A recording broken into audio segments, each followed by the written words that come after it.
Sina kaithenda ngasi kukina nungthin pung 1:30 4 phawba thokiba khutthoknaba aduda masagi phramda pot lawba changlubadagi thokpa ngamhaudraba Tangkhulgi mama macha anina Pakthaduna Leikhibagi saktamni. M Suresh Kumar Bjp gi member Natte amadi hiram amatada BJP ga mari lenade haina BJP na phongdrokli. Wafam asigi matangda Suresh Kumar nasu wafam khara thamakli. Manipur thugai ge lauriba yeknabagi MLA dudi khurumaga thamo huiroisa aidi kuide yaudaba noigi makada thabak tawroi haina asumna phongdrokli.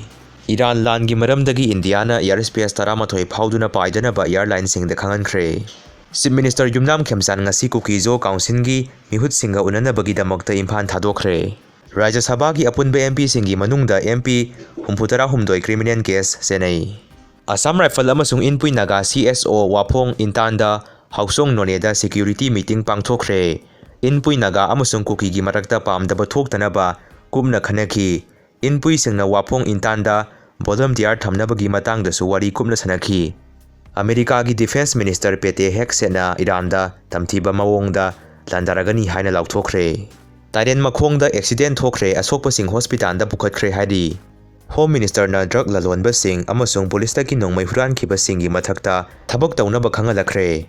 Sahi 8 suribi nupi masa amada masaki sahi 13 suraba marup amana rape tawraba matungda angang nupa masa ama pokhanki.